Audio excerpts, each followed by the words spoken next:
जी students, आज हम chapter 2 के एमसीक्यूज को डिस्कस करने जा रहे हैं। तो स्टार्ट करते हैं। Question number 1, MCQ number 1। Paramount furniture wrote a letter to Babar Naeem stating, "We have received exquisite bedside tables which we will sell to you at a very favorable price." At a very favorable price, offer यहां तक इस लफ्ज तक आने तक लग रहा था कि वो ऑफर कर रहे हैं, लेकिन ये जो वर्ड यूज किया at a very favourable price, चूंकि प्राइस मेंशन नहीं की, कोट नहीं की, तो इसमें अनसर्टेनिटी है कि प्राइस क्या होगी। इसलिए अनसर्टेनिटी की वजह से ये अब वैलिड ऑफर नहीं रही, क्योंकि ऑफर का सर्टन होना जरूरी है, उसके एसेंशियल में हमने स्टडी किया है। Correct, which of the following statement with respect to the above is correct? The letter is an offer to sell. नहीं, ऑफर टू सेल नहीं है। ऑफर टू सेल में हमने 4 एग्जांपल्स पढ़ी हुई हैं, उनमें से कोई भी एग्जांपल नहीं है। B, letter lacks the essential element of an offer. हाँ बिल्कुल, सर्टेनिटी का ऑफर जो है वो लैक करता है। सी, बी ऑप्शन करेक्ट है। अब सी डी पढ़ते हैं, वो क्यों गलत है? Letter contains a valid offer which will terminate within a reasonable time. नहीं, ये लेटर वैलिड ऑफर नहीं है। D, an offer made by a letter must be accepted by a letter. Offer जो लेटर के जरिए से की जाए वो लेटर के जरिए से एक्सेप्ट करना लाजमी है, ऐसा बिल्कुल भी जरूरी नहीं है। जो ऑफर है वो प्रेस्क्राइब मोड बताता है, जो कोई भी हो सकता है, तो ऑफर को उसी प्रेस्क्राइब मोड में एक्सेप्ट करना जरूरी होता है। तो इनमें से सिर्फ जो बी है ये ऑप्शन करेक्ट है, बाकी तीनों ऑप्शन गलत है। Second MCQ, law of contract is whole law of obligation. क्या ये एक इंसान के ऊपर जितने भी ऑब्लिगेशंस होती हैं वो सबको डील कर रहा होता है? नहीं, ये सिर्फ कॉन्ट्रैक्चुअल ऑब्लिगेशंस को डील कर रहा होता है। Law of only contractual obligation, हाँ बिल्कुल, जो कॉन्ट्रैक्ट होगा पार्टीज के दरमियान में तो उसी से रिलेटेड जो ऑब्लिगेशंस को डील करता है। Law of judgements of the courts नहीं, लॉ ऑफ कोजाई कॉन्ट्रैक्ट्स नहीं। लॉ ऑफ जो कोजाई कॉन्ट्रैक्ट्स एक टॉपिक जरूर है, सब टॉपिक जरूर है लॉ ऑफ कॉन्ट्रैक्ट का, लेकिन असल में जो law of contract contractual obligations को डील कर रहा है। लॉ ऑफ कोजाई कॉन्ट्रैक्ट उसकी एक टाइप है, लेकिन बेहतर ऑप्शन चूंकि हमारे पास बी है इसलिए हम बी को सेलेक्ट करेंगे। नेक्स्ट चलते हैं, हमारा क्वेश्चन है third. The law of contract is the law of agreement। नहीं, एग्रीमेंट और कॉन्ट्रैक्ट में फर्क होता है, हमने पढ़ा है। Law of agreement which creates legal obligations. हाँ, ये करेक्ट ऑप्शन है कि लॉ ऑफ कॉन्ट्रैक्ट ऐसे लॉ ऑफ एग्रीमेंट्स को डील करता है जो कि लीगल ऑब्लिगेशंस को क्रिएट करते हो। लॉ ऑफ ऑल एग्रीमेंट्स नहीं, आपको पता है कि सारे एग्रीमेंट्स कॉन्ट्रैक्ट नहीं होते। कुछ एग्रीमेंट ऐसे भी होते हैं जो कि वॉइड होते हैं, वो कॉन्ट्रैक्ट नहीं बन सकते, जैसे agreement to do illegal thing, impossible things वगैरह वगैरह। D, law of personal and social agreement. नहीं, पर्सनल और सोशल एग्रीमेंट्स को तो लॉ ऑफ कॉन्ट्रैक्ट डील करता ही नहीं है, क्योंकि इनमें intention to create legal relationship नहीं होती। तो हमारी करेक्ट ऑप्शन हुई B. Next 4, a contract in which nothing remains to be done by either party is called. वो स्टडी किया हमने, एग्जीक्यूटेड। एग्जीक्यूटेड कॉन्ट्रैक्ट कहलाता है वो, जिसमें दोनों पार्टीज अपना अपना रोल प्ले कर चुकी हों। जिसमें भी प्ले करना उसे एग्जीक्यूटरी कहते हैं, और फिर एग्जीक्यूटरी की फर्दर टाइप है यूनिलैटरल और बायलैटरल। 5 पे आते हैं, legal relationship in relation to law of contract means. Legal relationship का मतलब क्या? लॉफुल रिलेशनशिप या रिलेशनशिप परमिसिबल बाय लॉ? नहीं, लीगल रिलेशनशिप बेसिकली इस चीज को नहीं डील करता कि दो पार्टीज के दरमियान में कोई रिलेशनशिप होना चाहिए। नहीं, basically legal rights and obligation का क्रिएट हो जाना, इसी को कहा जाता है लीगल रिलेशनशिप। तो 5 में करेक्ट ऑप्शन है C, legal relation rights and obligations. जब दो पार्टीज के दरमियान कोई कॉन्ट्रैक्ट करे, चाहे उनकी आपस में अलग से कोई रिश्तेदारी भी ना हो, लेकिन उस कॉन्ट्रैक्ट के करने से legal rights and obligation create हो जाती हैं, इसीलिए इसमें करेक्ट ऑप्शन है सी। 6, voidable contract is voidable eight the option of aggrieved party. कोई ऑप्शन है एग्रीव्ड? बोथ पार्टीज नहीं, one party of the contract. हाँ, वाइडेबल कॉन्ट्रैक्ट एक पार्टी की ऑप्शन पे वाइड होता है, लेकिन वो बी में उसने वन पार्टी कहा हुआ, लेकिन मेंशन नहीं किया कि वो पार्टी कौन सी होगी। वो डी में मेंशन किया उसने, agreed party of the contract. तो 6 में जो करेक्ट ऑप्शन है हमारी वो पार्ट डी है। 7, which of the following statement is true? Voidable contract, हमने एक ट्रू स्टेटमेंट सेलेक्ट करने हैं। Voidable contract is valid at time of making it. क्या वाइडेबल कॉन्ट्रैक्ट जिस वक्त कॉन्ट्रैक्ट बन रहा होता है उस वक्त वैलिड होता है? देखिए, जो वाइडेबल कॉन्ट्रैक्ट है वो basically at time of making contract ही वाइडेबल होता है, वो ये नहीं कि पहले वैलिड है। तो voidable contract at time of making contract, जैसे इसके एग्जांपल है फ्री कंसेंट ना होना, तो जिस वक्त कॉन्ट्रैक्ट क्रिएट हो रहा होता है उस वक्त भी वो वाइडेबल होता है और उसके बाद भी वाइडेबल होता है, अनलेस कि कोई एक पार्टी जो एग्रीड पार्टी है वो डिसाइड ना कर ले कि उसने उसे कैंसिल करना है या इन्फोर्स करवाना है। तो यहां पे मेरे ख्याल में उसे लफ्ज इस्तेमाल करना चाहिए था void contract. Void contract is valid at time of making it. आपको पता होगा डिफरेंस वाइड एग्रीमेंट और वाइड कॉन्ट्रैक्ट का। वाइड एग्रीमेंट तो स्टार्ट से ही पहले दिन से ही वाइड होता है, जबकि wide contract at time of making contract valid होता है सब्सिक्वेंटली किसी रीजन की वजह से, जैसे सब्जेक्ट मैटर डिस्ट्रॉय हो गया, जैसे ट्रांजैक्शन इलीगल हो गई, गवर्नमेंट ने बैन लगा दिया वगैरह वगैरह, तो सब्सिक्वेंट इम्पॉसिबिलिटी की वजह से पॉसिबल है कि वो कॉन्ट्रैक्ट वाइड हो जाए। तो मेरे ख्याल में यहाँ पे जो ए ऑप्शन है, आई कैप ने बेसिकली ये ऑप्शन को करेक्ट किया है। मेरे ख्याल में ए ऑप्शन अगर वाइडेबल को वाइड कर दिया जाए तो फिर ये करेक्ट होगी। नेक्स्ट बी है contract is wide if an essential of free consent is missing in it. देखिए अगर फ्री कंसेंट का एसेंशियल, ये गलत है, क्योंकि अगर फ्री कंसेंट मिसिंग हो तो कॉन्ट्रैक्ट वाइड नहीं होता बल्कि वाइडेबल होता है। और सी में कह रहा है all void agreements are illegal, कि सारे के सारे एग्रीमेंट्स वाइड एग्रीमेंट्स इलीगल होते नहीं, लाजमी नहीं है। इलीगल एग्रीमेंट्स वाइड एग्रीमेंट की एक एग्जांपल जरूर है, लेकिन सारे के सारे वाइड एग्रीमेंट्स इलीगल नहीं होते। जैसे कोई एग्रीमेंट है जिसमें टर्म्स अनसर्टन है तो वो इलीगल थोड़ा ही है, वो वाइड एग्रीमेंट जरूर है। तो ये भी गलत ऑप्शन है। D all illegal agreements are not necessarily void. वो कह रहा है जो इलीगल एग्रीमेंट्स होते हैं लाजमी नहीं कि वो वाइड हो। नहीं भाई, बिल्कुल लाजमी है कि इलीगल एग्रीमेंट्स वाइड हो, बल्कि वो एग्रीमेंट्स क्या उन एग्रीमेंट्स के साथ जो कोलैटरल ट्रांजैक्शंस हैं वो भी वाइड होती हैं। तो ये भी गलत है। तो करेक्ट ऑप्शन जो है वो इन सब में जो बेहतर ऑप्शन है वो है ए।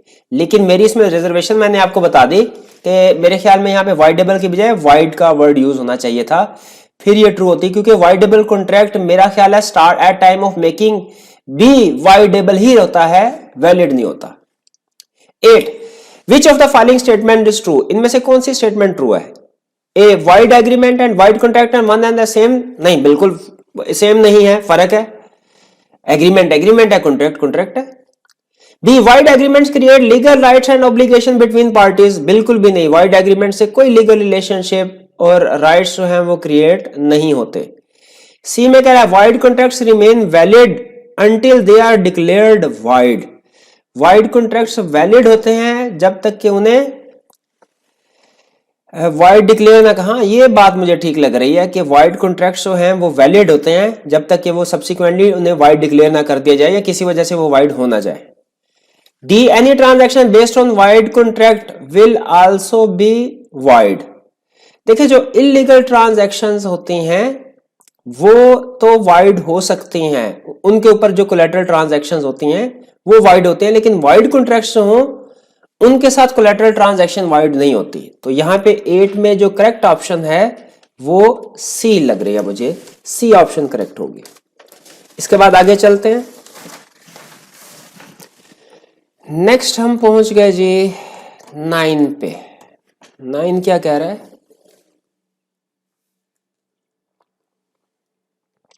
विच of the following statement is true. जो ट्रू स्टेटमेंट है वो सिलेक्ट करनी है। Agreement between husband and wife constitute a contract. नहीं, सोशल एग्रीमेंट्स होते हैं वो कॉन्ट्रैक्ट नहीं बनते अनलेस के पार्टीज की intention to create legal relationship हो। गलत ऑप्शन है। B agreement between friends can not be enforce. गलत, इन्फोर्स करवाए जा सकते हैं जब उसमें intention to create legal relationship establish कर दी जाए, ऐड कर दी जाए। C agreement between friends creating legal relationship can be enforced. हाँ जी, जो एग्रीमेंट फ्रेंड्स के दरमियान में होता है क्रिएटिंग लीगल रिलेशनशिप, वो एक वैलिड कॉन्ट्रैक्ट बन जाता है और उसे इन्फोर्स करवाया जा सकता है। Correct option C. D all agreements are contract. नहीं, ऐसे एग्रीमेंट्स जो इलीगल हो वो कॉन्ट्रैक्ट नहीं बनते। हमने स्टडी किया हुआ है कि कॉन्ट्रैक्ट वही एग्रीमेंट होगा जो इन्फोर्सेबल बाय लॉ होता है। 10 void agreements can be enforced. Void agreement can not be enforced होता है। ऑप्शन पढ़ते हैं। By one of the parties नहीं, बाय एग्रीड पार्टीज नहीं, by none of the parties. ये सी ऑप्शन करेक्ट है। वाइड एग्रीमेंट कोई भी पार्टी इन्फोर्स नहीं करवा सकती। 11 an agreement to be enforced in the court must have legal enforceability. हाँ जी ठीक है, इन्फोर्सेबल बाय लॉ होना चाहिए। Mutual consent between parties, parties की कंसेंट भी होनी चाहिए। सी लॉफुल कंसिडरेशन, लॉफुल कंसिडरेशन भी होनी चाहिए। तो फिर कौन सी ऑप्शन को सिलेक्ट करें? तीनों सही है, किसी को भी सिलेक्ट नहीं करना बल्कि डी को सिलेक्ट करना है, all of the above. 12 an agreement is a voidable contract when it is enforceable if certain conditions are fulfilled, जो कि enforceable हो certain, जब certain condition fulfill हो जाए। नहीं, वो वाइडेबल कॉन्ट्रैक्ट नहीं कहलाता, वो तो कंटीजेंट कॉन्ट्रैक्ट कहलाता है। B enforceable by law at the option of aggrieved party, हाँ जी, वाइडेबल कॉन्ट्रैक्ट ऐसे ही कॉन्ट्रैक्ट को कहते हैं जो कि enforceable by law हो at the option of aggrieved party। B option correct है, इसमें कोई एग्रीमेंट वाइडेबल कॉन्ट्रैक्ट बनेगा। इन्फोर्सेबल बाय बोथ पार्टीज वो तो वैलिड होता है, और नॉट इन्फोर्सेबल एट लॉ वो वाइड होता है। तो करेक्ट ऑप्शन हमारी बी हुई। नेक्स्ट एमसीक्यू नंबर 30 आ गया।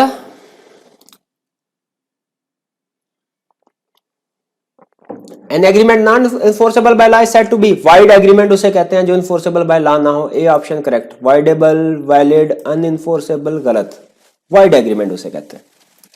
14 a contract may be void as originally entered into, a contract may be void originally, नहीं, originally contract valid होता है। B may become void subsequent to its formation, हाँ ये सही कह रहा है कि फॉर्मेशन के बाद जो कॉन्ट्रैक्ट है वो वाइड हो सकता है।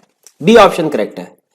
C can not become wide under any circumstance, नहीं वाइड हो सकता है ना, subsequent illegality, subsequent destruction, subsequent impossibility की वजह से कॉन्ट्रैक्ट वाइड हो सकता है। May become wide at the will of A party, नहीं, वो तो वाइडेबल कॉन्ट्रैक्ट होता है। तो इसमें करेक्ट ऑप्शन जो है वो बी है, कॉन्ट्रैक्ट सब्सिक्वेंटली वाइड हो सकता है। Next 15 A contract in which A promise on one side is exchange for a promise on other is called.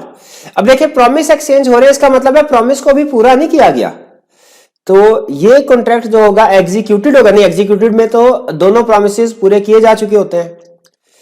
Bilateral होगा, हाँ जी बिल्कुल बाइलैटरल होगा, ये एग्जीक्यूटरी कॉन्ट्रैक्ट की क्लासिफिकेशन में आएगा और बाइलैटरल है, यूनिलैटरल नहीं है, वाइडेबल भी नहीं है। करेक्ट ऑप्शन 15 में B. 16 which of the following statement is true, true statement ढूंढनी है, फॉल्स को इग्नोर करना है। Valid contract is always valid, नहीं, सब्सिक्वेंटली वाइड हो सकता है, गलत। B valid contract is not valid from the time it was made, गलत, वैलिड कॉन्ट्रैक्ट पहले दिन से ही वैलिड होता है। C valid contract may become void later on, हाँ ये ठीक है, लेटर ऑन वाइड हो सकता है सब्सिक्वेंट इम्पॉसिबिलिटी इलीगैलिटी की वजह से। सी ऑप्शन करेक्ट है। D valid contract is necessarily wide agreement, wide agreement valid contract बन ही नहीं सकता भाई। नेक्स्ट है 17 lawful offer is, lawful offer को क्या कहते हैं? Promise, legal relationship, promise, presentation, proposal कहते हैं, अगर आपको याद हो, डेफिनेशन याद हो। ऑफर प्रपोजल का दूसरा नाम है। हाँ, ऑफर या प्रपोजल व्हेन एक्सेप्टेड, जब दूसरी पार्टी इसको एक्सेप्ट कर ले फिर इसे प्रॉमिस कहा जाता है, क्योंकि फिर उनका स्टेटस जो है वो कॉन्ट्रेक्चुअल बन जाता है। तो एक्सेप्टेंस से पहले पहले जो ऑफर या प्रपोजल, ऑफर को प्रपोजल ही कहते हैं, एक्सेप्टेंस के बाद फिर वो प्रॉमिस कहलाती है। विच of the following results in an offer, इनमें से कौन सी एक ऑफर है? ए डिक्लेरेशन ऑफ इंटेंशन, इरादा जाहिर करना, नहीं इरादा ऑफर नहीं होता।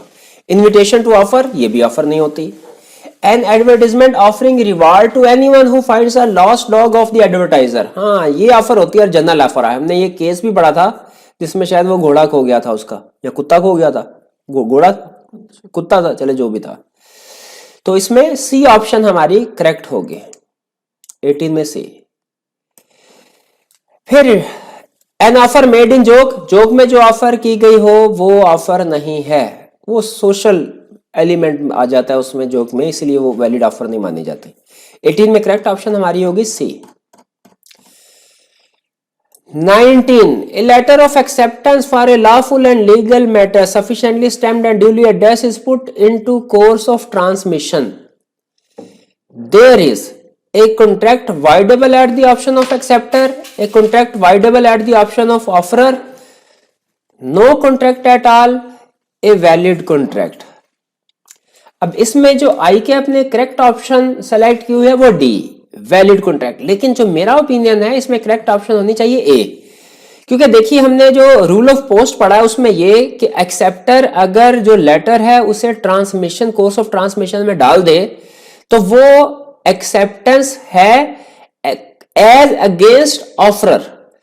अगर एक्सेप्टर अभी भी चाहे तो एक्सेप्टेंस लेटर ऑफरर के पास पहुंचने से पहले एक्सेप्टेंस को रिवोक कर सकता है।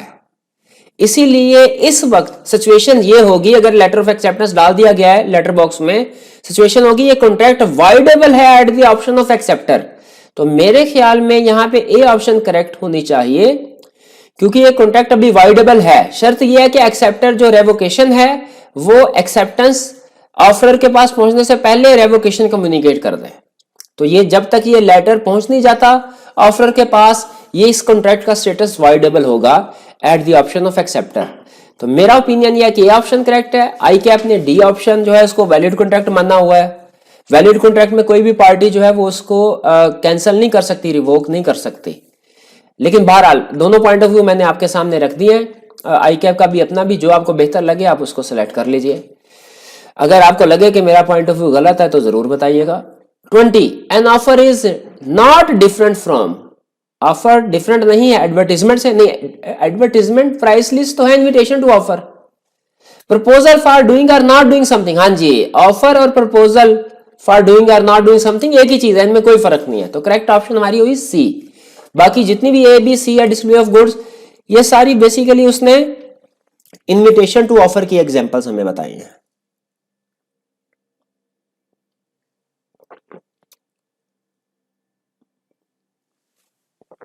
Next 21, A makes an offer to B on 10 तारीख by letter which reaches B on 12 तारीख, B post letter of acceptance on 14 तारीख विच क्रिएट्स ए ऑन 16 तारीख।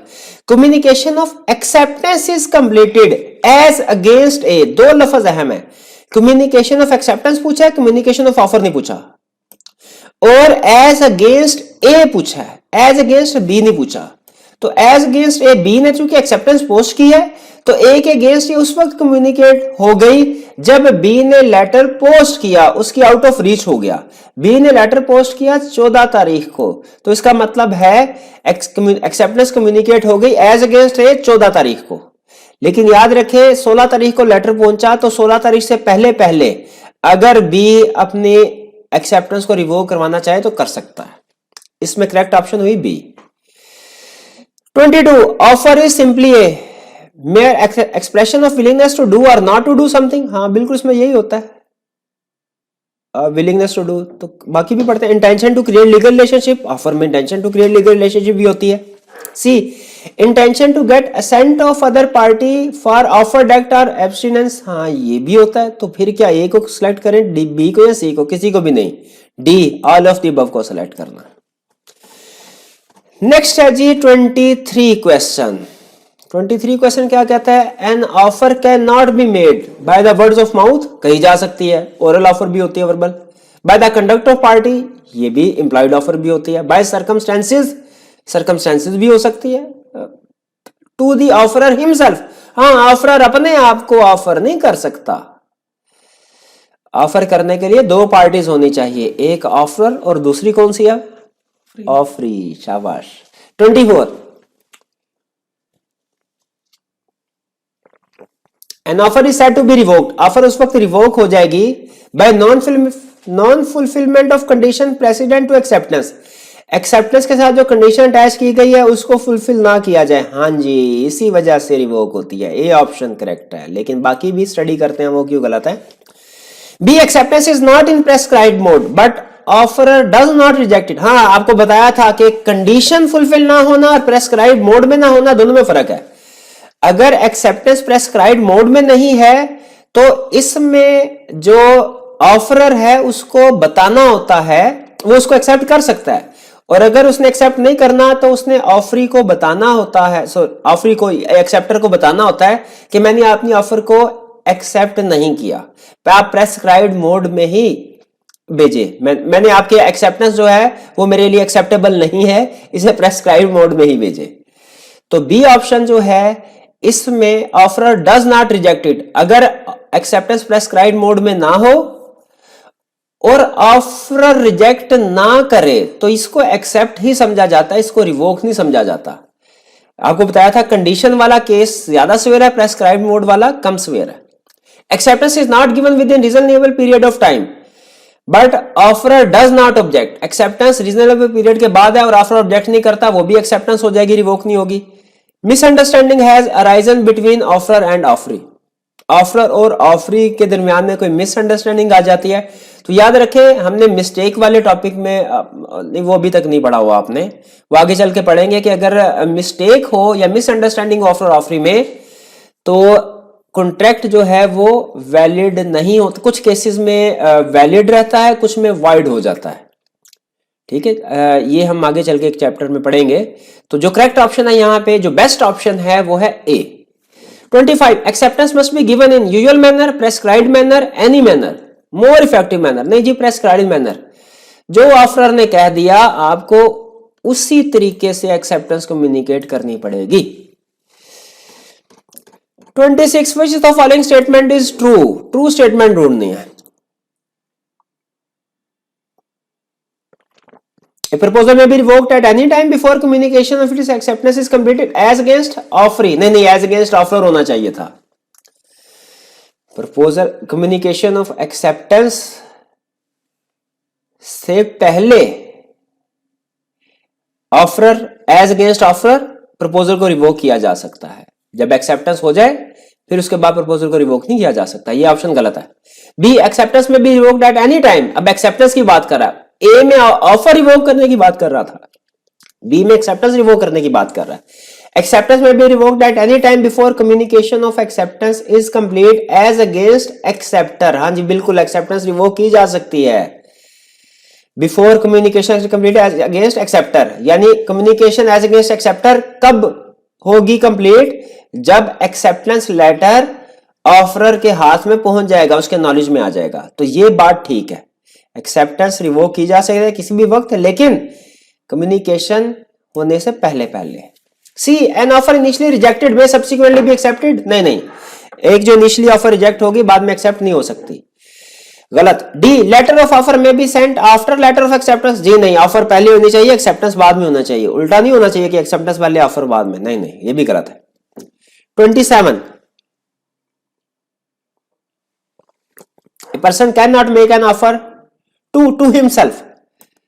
टू हिमसेल्फ आगे भी आया था ये concept. A person can not make offer to person of sound mind को की जा सकती है, फ्रेंड को भी की जा सकती है, फॉरेन कंट्री के सिटीजन को भी की जा सकती है, प्रोवाइडेड कि वो एलियन एनिमी ना हो।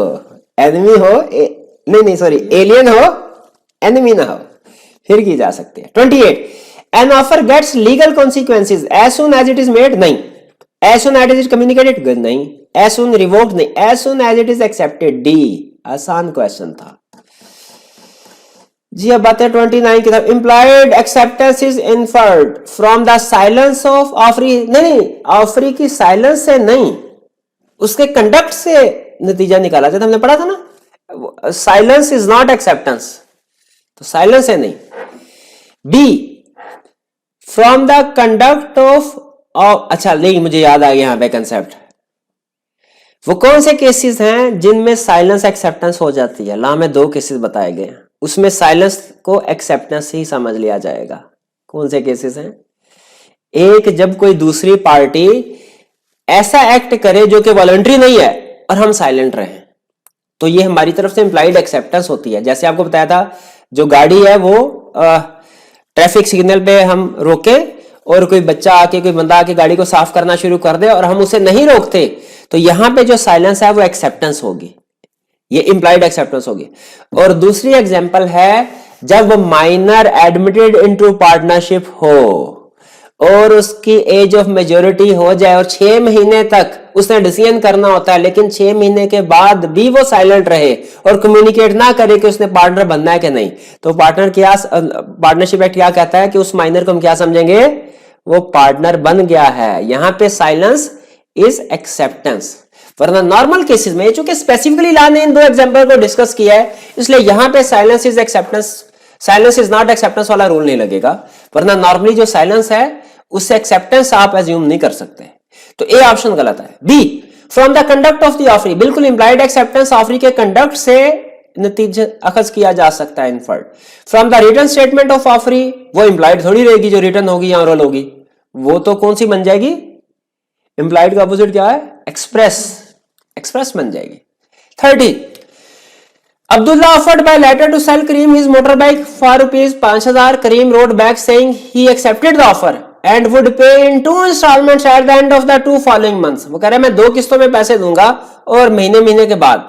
अब देखें, जब एक बंदा ऑफर करता है ना ₹5,000, तो इसका मतलब यही होता है कि आपने लमसम अमाउंट पे करनी है और पूरी की पूरी अमाउंट जो है वो इमीडिएटली पे करनी है, यानी एट टाइम ऑफ कॉन्ट्रैक्ट। अगर दूसरी पार्टी उसको चेंज करती है, मॉडिफाई करती है टर्म्स को, तो आपको पता है कि वो काउंटर ऑफर होती है, और काउंटर ऑफर क्या करती है, ओरिजिनल ऑफर को कैंसिल कर देती है। यहां पे वो कह रहा है क्या ये वैलिड कॉन्ट्रैक्ट है, नो। यस वाले तो सीधे ही उड़ा देना, नो। ए या सी में से ऑप्शन सेलेक्ट करनी है। Because Kareem is trying to amend the contractual term, contract अभी हुआ ही नहीं, कॉन्ट्रैक्चुअल टर्म्स कहां से आ गई। Abdullah can be assumed to revoke the offer, नहीं। C, no Kareem's response constitute counter offer, हाँ ये काउंटर ऑफर है, counter offer, and is effectively rejection of Abdullah's offer. बिल्कुल सी ऑप्शन हमारी करेक्ट है कि ये ऑफर जो थी ये काउंटर ऑफर थी। General offer can be accepted, कौन जनरल ऑफर को एक्सेप्ट कर सकता है, by any member of the public who had notice of the offer, बिल्कुल यही। By all the members of the public, नहीं, जिनके पास नोटिस है वही, वो कुत्ते वाली एग्जांपल, डॉग वाली एग्जांपल याद है ना आपको, तो उसमें जो सर्वेंट गया था वो मेंबर ऑफ द पब्लिक तो था, लेकिन उसे नोटिस नहीं था ऑफर का, ऑफर का नोटिस नहीं था, तो वो कॉन्ट्रैक्ट नहीं हुआ था, तो इसका मतलब है उसकी तरफ से एक्सेप्टेंस नहीं होगी, सिर्फ उन्हीं मेंबर की तरफ से एक्सेप्टेंस होगी जिनका नोटिस है, जो जानते हैं कि ऑफर की गई है। तो बी ऑप्शन गलत। C, by any member of public who did not have notice of the offer, कोई भी नहीं, जिनके पास, जिनको नोटिस नहीं ऑफर का, वो एक्सेप्ट नहीं कर सकते। By particular member of the public, नहीं, कोई भी कर सकता है प्रोवाइडेड उसे नोटिस है ऑफर का। तो करेक्ट ऑप्शन हमारी हुई ए। इसके साथ ही हमारे एमसीक्यूज भी कंप्लीट हो गए। अल्लाह हाफिज।